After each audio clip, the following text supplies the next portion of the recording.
Hi, everybody. Thank you for joining us in this episode of our podcast. Today, we are extremely pleased to have with us Group Captain R.K. Narang as our speaker for the day. I would like to take a moment to introduce you all to Sir's profile. A highly decorated and professionally qualified former Indian Air Force officer, Group Captain Narang brings with him a wealth of experience in leadership, management, and aviation operation. With a distinguished career in Indian Air Forces, he has served as flying supervisor and holds a civil helicopter pilot's license with over 4,700 hours of flying. His demonstrated capabilities in leading large organizations, managing resources, and excelling in critical situations sets him apart. Group Captain Narang holds MSc in Defense and Strategic Studies and PhD in International Relations. His tenure as Senior Research Fellow at the Center for Air Power Study underscores his deep commitment to advancing knowledge in the field. As an accomplished author, he has written the book India's Quest for UAVs and Challenges and numerous research papers on aviation, drone regulations, Make in India, and military history. Group Captain Narang is a firm believer in India's potential to become a drone manufacturing hub, emphasizing how drones can revolutionize both manned and unmanned aviation sector. Currently serving as a senior fellow at the Manohar Parrikar Institute for Defense Studies and Analysis, Group Captain Dr. R.K. Narang continues to contribute significantly to the discourse on defense and aviation. Please join me in welcoming him to our podcast. Thank you. Thank you very much. I look forward to, uh, you know, uh, sharing my understanding of your incisive questions. Thank you, sir. The very first question that we have for today is that Quad nations are actively campaigning to enhance cybersecurity. Now, how do you see this collaboration affecting the global cyber landscape and what role is India playing in it?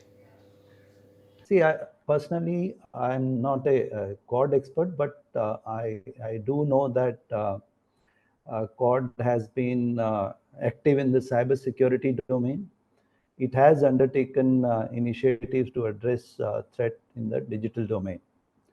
The Quad Senior Cyber Group, comprising experts from Australia, India, Japan, and United States, was created in 2021 to improve software security collectively.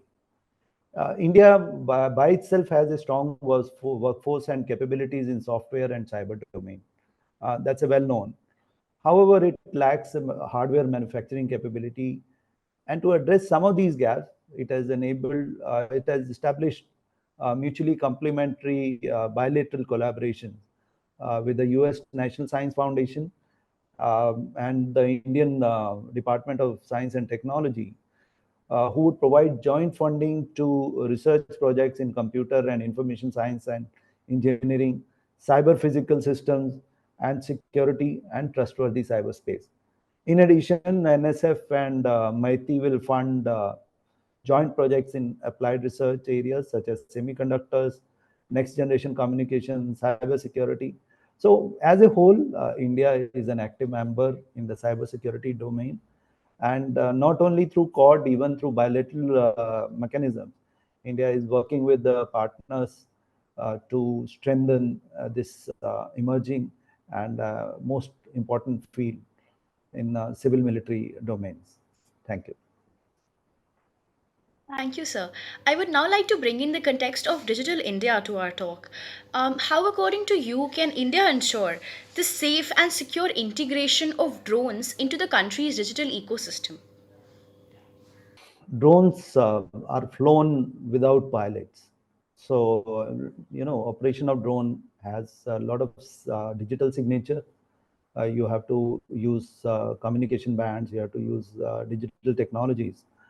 So India began by creating a digital ecosystem by creation of a digital sky platform in the Director General of Civil Aviation.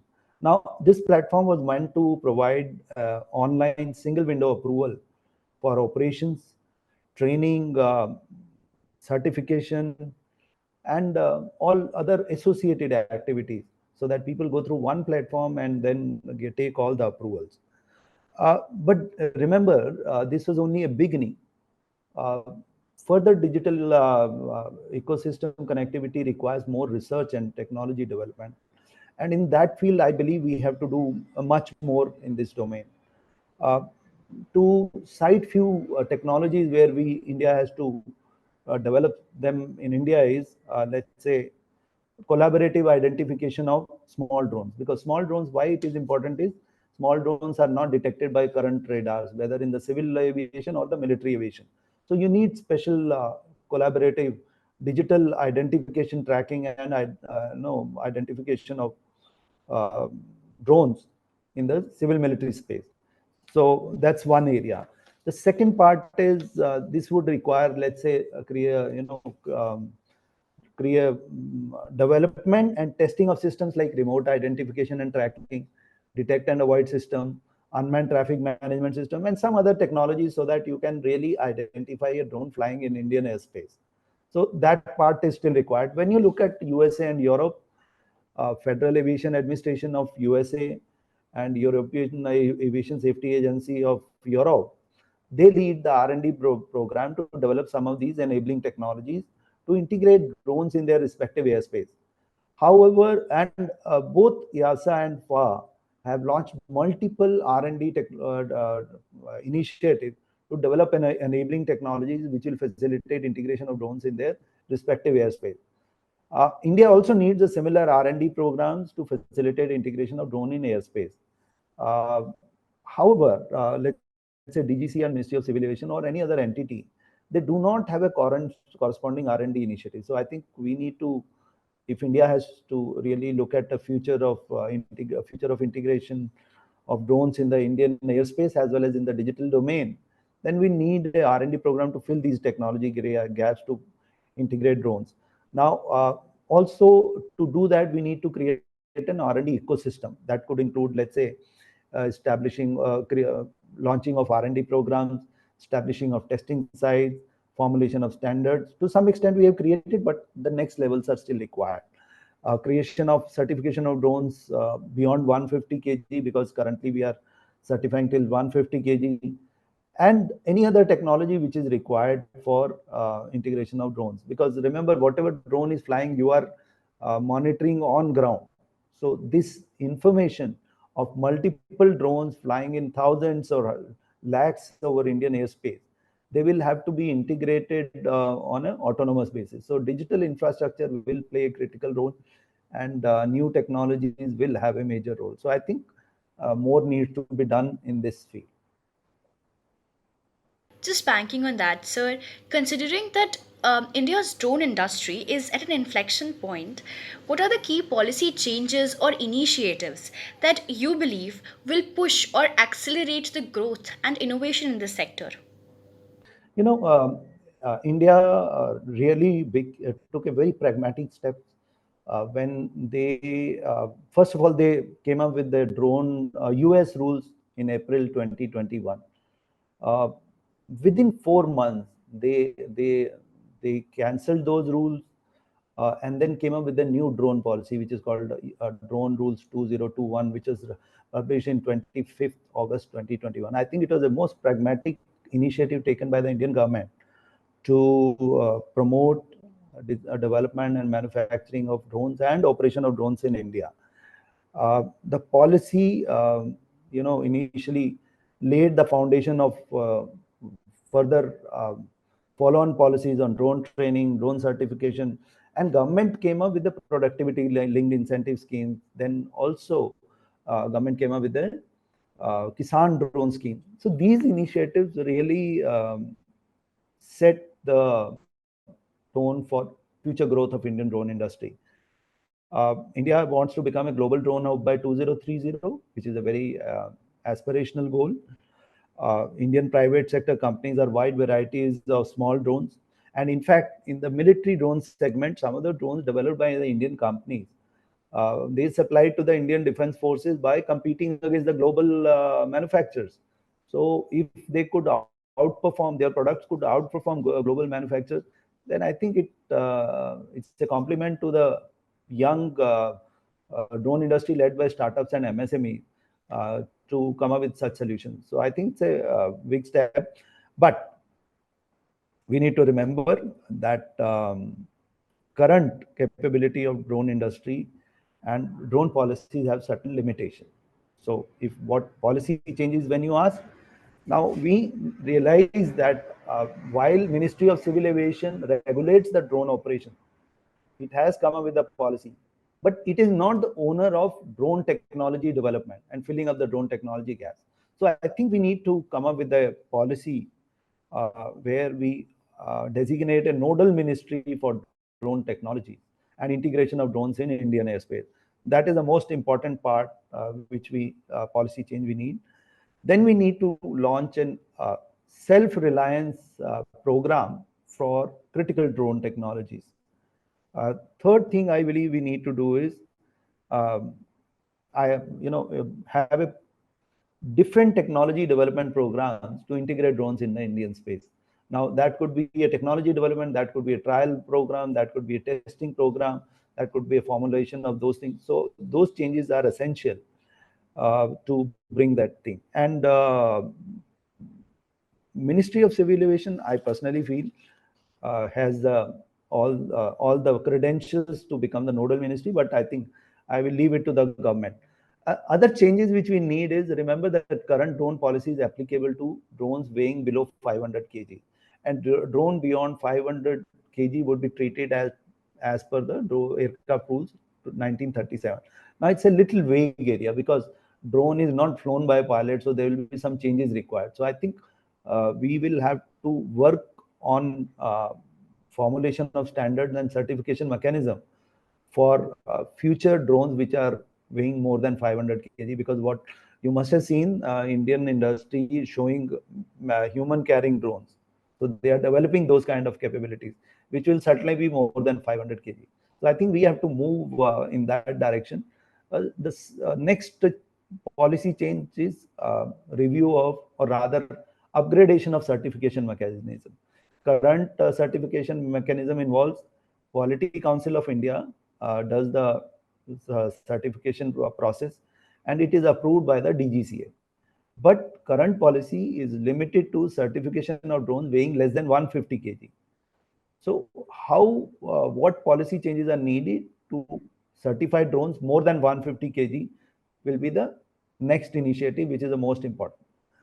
R&D initiatives, I already spoken. The next important part will be that we come up with the infrastructure development program, because what you should understand is Indian drone industry has demonstrated development of drone for medical deliveries. But medical delivery drones have to fly from at a higher height than the 400 feet in some areas. Secondly, they have to travel long distances. So what kind of infrastructure we need for that? We need to work on that areas and formulate SOPs and policies, how, where they will land, whether they will land on airport or near airport. Once, how will we integrate these drones in with the manned aviation? How will we integrate their operation over the urban areas? How can we make them fly between the cities, nearby cities, and in future probably long distance flight? So all these things require effort by the industry and the government. And the last recommendation I will have is, today's certification process takes a longer time. So why a startup which is just about a graduate or a BTech or MTech, or just about, basically they are from academic background. So I think we need to create some templates for certification which are available online, and people can see that this is how they have to formulate those certification document, and it will make the certification process little simpler. So these are some of the recommendations I feel can transform Indian drone industry. And key recommendations indeed, sir. Considering that India's commercial aviation market is set to become one of the world's top three by 2041, how do you think, sir, can India address the issue of high taxes on aviation turbine fuel, which is a multifaceted challenge to the domestic airline industry? Yeah, see, if your taxes on aviation turbine fuel, you must understand that ATF does not is not covered in the GST network as of now. So it is relatively expensive in India. The losses incurred by industry about 13,189 crores, which were acknowledged by the government in 2021-22. Uh, uh, the reasons for these losses are different. That could be currency depreciation, high operating cost environment due to increased ATF prices in the international market, VAT, exercise duty, all. But we will focus on, let's say, taxes on this case. So last year, 19 states have reduced VAT, which was initially being charged at, let's say, 20 to 26% by most states. That has been reduced to below 5%, barring except three states, which was Goa at 8%, Maharashtra and Karnataka at 18%. Rest of the 16 states have brought this VAT to below 5%. So I think it's a pragmatic initiative by the state government. But other governments which are charging somewhere between 20 to 25%, they should be encouraged to bring down. The second part is central excise duty. Currently, central excise duty is at 11%, and industry is demanding that reduction into 5%. So I think these recommendations government has to examine in a holistic manner, state government as well as the central government, and just see the viability of reducing the losses of the Indian industry. Thank you. And collaborate with other countries in order to work towards all the agendas and all the goals that India has for the industry. My question is with regards to the India-US relations and cooperation. What long-term effects, you think can the Indo-US cooperation in the interagency strategic trade dialogue, public-private partnerships in semiconductors, artificial intelligence, advanced telecommunications, quantum computing, and civilian space technology have for both the countries?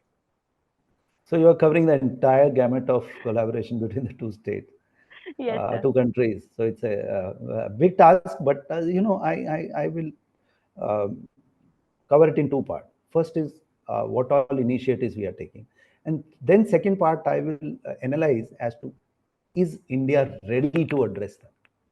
Does India have the ecosystem to address them? Why I am focusing on India is I presume that US being a global technology power has all the ecosystem available in their various institutions. So my focus will be on understanding India gaps in India's ecosystem. So when you come to India-US partnership, remember India has set the goal of becoming a global drone hub. Then we want to become a developed nation by 2047, 100 years of independence. Now these are very aspirational goals. And India is looking at partnerships where now we can look at co-development, co-production, innovation collaboration, and technology transfer, which is with its all partner countries, including USA. And USA being the leading power, India expects little more. So let's see, even in the recent visit of Indian Prime Minister to US in June this year, Prime Minister invited American community to contribute in Atmanirbhar Bharat mission in the Amrit Kal. Amrit Kal is next 24 years when India, completes 100 years of independence. Uh, so in 2012, India signed a defense technology and trade initiative with a focus on technology transfer, co-development, and co-production. Remember, in 2012 we started. However, there was not much progress on co-development, co-production, or even in TOT. So we need to examine this part, as I have said. In 2018, we in India's Defense Innovation Organization and Innovation for Defense Excellence, that DIO IDEX, signed a memorandum of intent with US Defense Innovation Unit. In 2018, India-US Defense Acceleration Ecosystem was signed, which is called INDESX, in 2023, this year. Again, with an aim to complement the government-to-government collaboration between Indian and the US companies, investors, startup accelerators, and academic research institutions. The focus of INDESX is again on co-development and co-production of advanced technologies by Indian and US startups. So Little change, but more there. Now you look at the ICT, which is a initiative for critical and emerging technologies. This was signed in 2021. Technology collaboration in cooperation in areas such as artificial intelligence, semiconductor, space, quantum, and telecom. And USA and India's Science and Technology Environment Endowment Fund with a US $2 million grant was launched for joint development and commercialization of artificial intelligence and quantum technologies, and encourage public-private partner collaboration to develop high-performance computing. In the space sector, India signed, Artemis Accord, which probably will help India collaborate with US to participate in an Artemis program for exploration of moon and other celestial objects. Now, uh, also NASA and ISRO collaborated to develop a synthetic aperture radar that, in fact, was delivered to US Rao Satellite Center in Bangalore, which is slated for launch in 2022. Now, Indian and US are also planning joint human mission to International Space Station in 2024. They also set up two joint task forces of focused on open RAN and research and development in 5G and 6G technology. And the last initiative is Department of Science and Technology and US National Science Foundation launched 35 joint research projects. So imagine so many projects. So what have we achieved? This is the most important. Now I come to my second position. The devil lies in details. If we understand the devil, we will be able to fill the gaps. If DTI we signed in 2022, will the current programs will be able to overcome those limitations? So I will raise some of those issues which will help us understand, and maybe we will be able to take course correction. These collaborations have in the past, let's say DTTI. Now I will cover some of the examples to emphasize what I was saying, that there are certain gaps we have to understand. USAF established collaboration with the Indian startup New Space Research and Technology Private Limited under a DTTI framework. But Indian entities have not established a corresponding collaboration with the US startup or the other entity. So I think this gap is there, which we have to identify. In the space segment, this year itself, US Department of Defense Space Force signed its first international cooperation research and development agreement with the Indian startups, one on 4AI and 3 RDI tech. But again, corresponding research program by the Indian entities with the US startups have not yet taken place. So as a whole, India is yet to reap the optimum benefit from this collaboration, and it's important to understand the reasons and chart out a way forward. So I think Indian Defense Forces need to create a research development verticals or strengthen them in a way so that we can lead the technology development. Because why they are important is they will formulate the problem statement, then it will go to DIO. From DIO will collaborate with the DIU, so that there has to be a little more proactive policy where we worked out the nuances, because it's little challenging considering our procedures, existing procedures. So we have to identify domain experts, we have to identify the collaboration areas, we have to identify the US experts, US startups, the way Americans have done with our startup, and take the problem statement to their country and then see how collaborations help. And they have to identify Indian collaboration, because so that their startup can work with an Indian collaboration for joint IP creation. So I think there is a lot of work we need to do to really cross the threshold of technology collaboration. But it's a great beginning made by these launching of these initiatives. In future, we will have to look at creating strong institutional mechanisms. How do you think that India's strategic defense partnership with Russia will have effects on the Indo US collaboration in terms of defense technology and artificial intelligence? No, you need to understand, India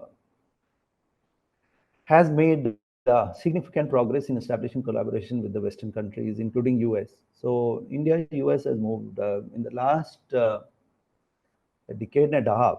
I think we have had more than $20 billion of defense collaboration. But most of it was in the acquisition of technology. Let's say C-17, C-130, Apache, Chinook, M777 howitzer, F-404 engine, and many other things. So, and this is despite the fact that we have been having long-standing collaboration with the Russia. So that has not become an impediment in our establishing collaboration with the US. And we are looking. Recently, we signed a G414 engine with manufacturing MOU. Similarly, we signed a Predator 91B acquisition program. So I don't find India-Russia relations to be impediment. Remember, Russia was a long-standing partner, defense technology partner. Most of our fighter, transport, helicopter, refueler programs are based, or even submarines, tanks have a Russian origin equipment. Uh, but the breakup of Soviet Union in 1990s was the first setback when we faced the supply chain problems.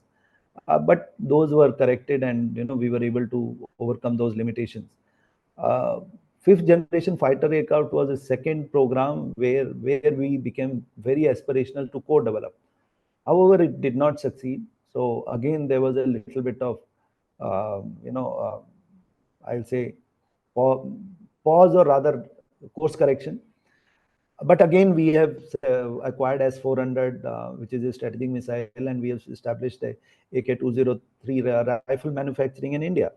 So I think we continue to move in, maintain a collaboration with Russia and US on their own merits, and I think we will continue to do that. And the signing of Intersex, the signing of ICT, various other programs, and Russia has come up with a proposal for co-development. So I think we have been able to ensure that concerns of both sides are addressed, and we do not mix up these, and we take forward each relation on their own merits. Thank you, Shreshtha. Right, sir. So, in the era of global competition, what do you think of the civil military collaboration for better quality output at optimized costs and expanding the market and maximizing the infrastructure utilization? What are your thoughts on that?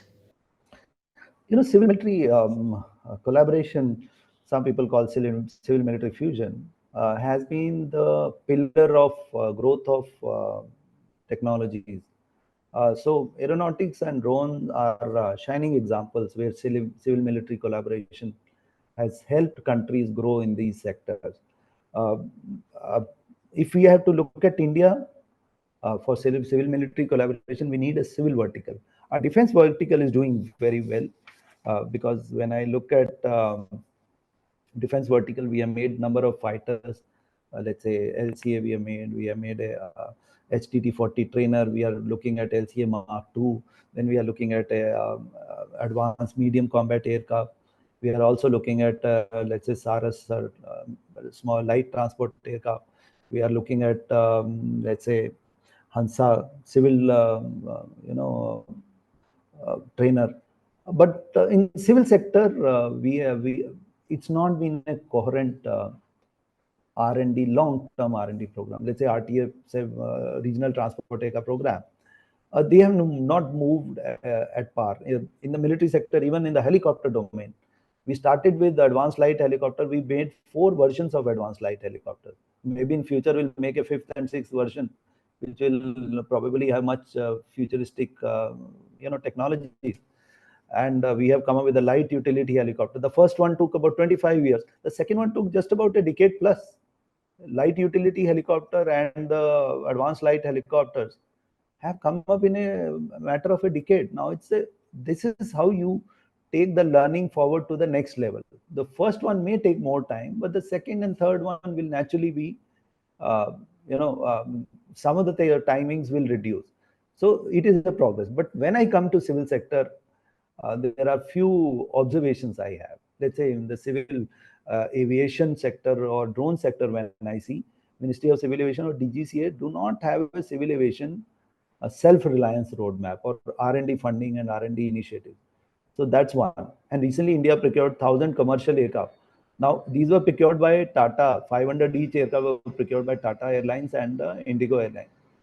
But I remember the cost of these aircraft was about $100 billion. Such an amount of outflow of money can create imbalance in trade in the future. So, and it's a lifeline dependency. So, can we seek local manufacturing? But the problem is, since the deals are done by the private sector, so you need innovative solutions to address these challenges, because private sector should not face so much of burden that it faces a problem. But at the same time, it is a strategic opportunity, or it's a historic opportunity for India to leverage these deals to get commercial aircraft manufacturing in India. So in my paper, when I wrote earlier, Make in India and Civil Aviation, what I proposed was we set up a uh, commercial aircraft procurement council, which is an empowered council to address these concerns. So I think such initiatives, out of box solutions, have to be taken to convince the global industry to set up manufacturing of, let's say, aircraft, MRO, components, critical subsystems, and maybe then future we design our own commercial aircraft. Then we will have a good civil military collaboration, and it's required. Remember, we have a very promising, we already have the base. Now we have to just go to the next level. Now move on to the very last question of the podcast, sir. We'd like to know from you, why is it that despite the Make in India and Udan initiatives, sir, India still lacks MRO? No, yeah, see, in fact, just yesterday or day before yesterday, HAL has signed a MRO collaboration agreement with the Airbus. But that's a still a, it's an initial step, because MRO has many verticals. Aero engine is there, let's say subsystem developments are there, some system developments can be done. So, so those layers have to be built over a period of time. Government, in fact, in February 22, government took the bold initiative of reducing the GST on MRO from 18% to 5% to make it global competitive. In fact, I recently wrote a paper on, certification of civil aviation technicians and drone technicians. Now, that is another step Indian government can take, where to create a skilled one force for MRO in India. The current MRO workforce is expensive because of higher qualification and other requirements. Secondly, the defense, the technicians being trained by defense forces, DRDO, HAL, NAL, so any other entity in the government or in the private sector where they are training these skilled forces, can we have a certification mechanism for those people so that they can be absorbed in the commercial sector? So a little more realistic reforms in the certification of drone technician and the aviation technician can really fill these gaps so that our MRO sector can take off. Because these small initiatives make a lot of difference for a highly competitive and emerging industry, because hand holding is required. So I think some of these things can be done. Shrestha. Thanks a lot, sir. With this, we come to an end of our podcast for the day.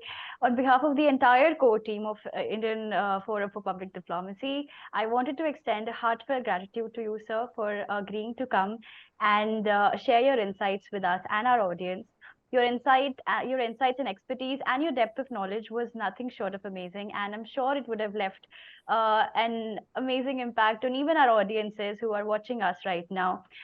Your talk not only enlightened us, but also sparked a lot of uh, discussion and a lot of curiosity in us to go on and read more on these topics and develop, more technical knowledge and information in these areas.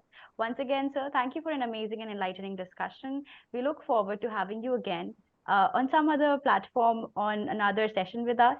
Uh, Dear audiences, please do join in. Please tune in for another episode of our podcast soon. Signing off, this is Shrestha. Thank you, Shrestha.